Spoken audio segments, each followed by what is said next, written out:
What have I done? What have I gotten myself into? Here we are back in this corner because this happens to be the quietest room in the house. I have a loud house. I have a loud life. I'm Danielle. Welcome to my channel. Here I talk about everything mom related, but specifically right now we are talking about homeschooling. Lots of homeschooling. I want to give you 5 tips if you are new to homeschooling for starting out your journey. If you are here with me because you are homeschooling for the first time, I am so happy for you. I am rejoicing with you and I'm excited. There was a time early on where I was just keeping my head down. I didn't want a lot of attention regarding homeschooling. I didn't want to talk to people or dialogue.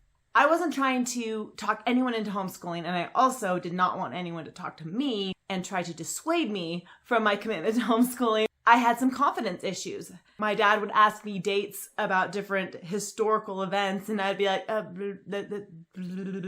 don't ask my children that. But now, if people talk to me about homeschooling, I am ready to talk. I have been homeschooling for 10 years, and I have 7 children, so I have a little experience. Also, I was homeschooled, so I'm a second-generation homeschooler.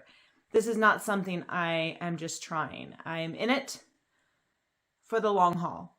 Tip number 1, don't try to replicate a public school format.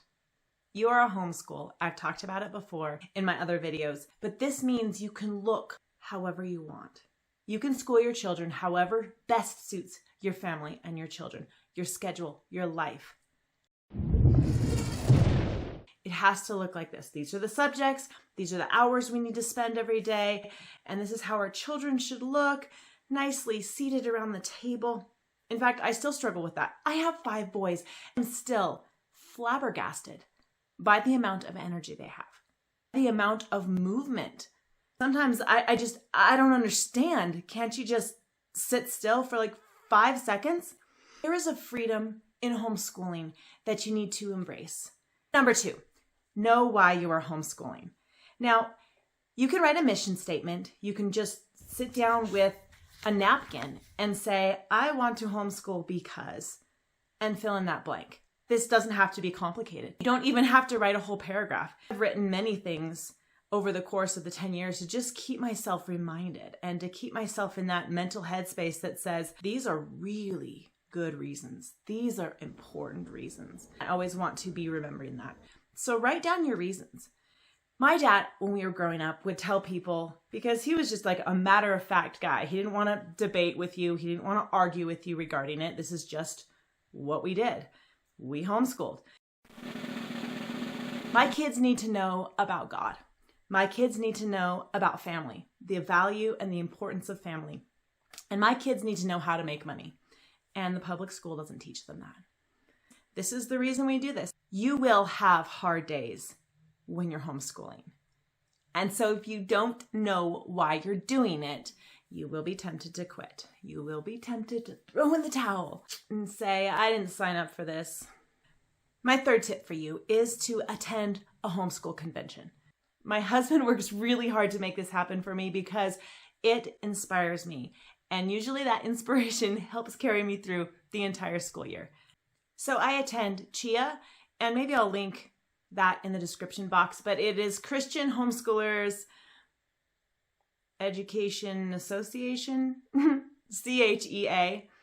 But it is so inspiring. And it's not just so that you can go and look at curriculum, because oftentimes I already have a pretty good idea of what I want to do. It's so that you can go and sit in the speakers and just be reminded of how valuable what you're doing is.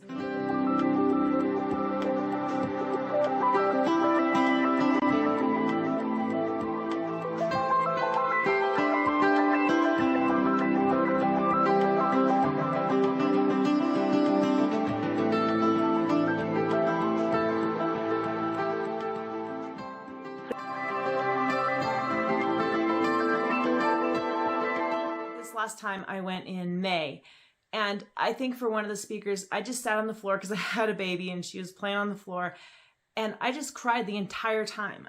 There was tears running down my face because everything that speaker was saying was hitting home so so hard and just piercing my heart. And I was just reminded of why I do what I do. And I recognize it's important for moms. You get that encouragement and inspiration, but you also get this sense that, oh, I'm not the only one.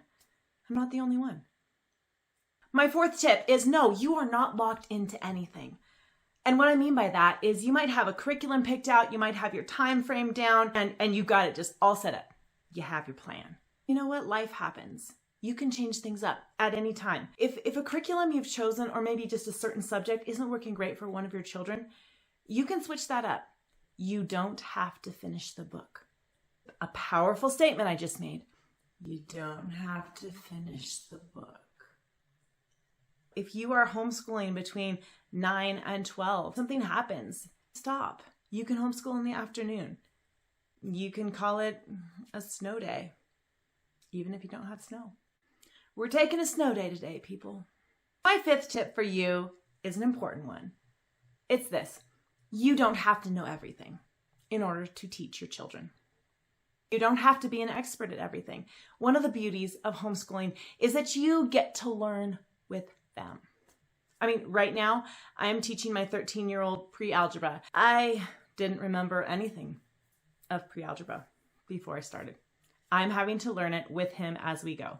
And I am. Good job. When my kids ask me questions and I don't know the answer, I can say, let's find out about that. Let's look that up. Let's go to the library and get everything we can find on that.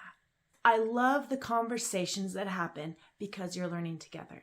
I want you to remember that no one can mom your kids like you can. If you would, like this video and subscribe to my channel.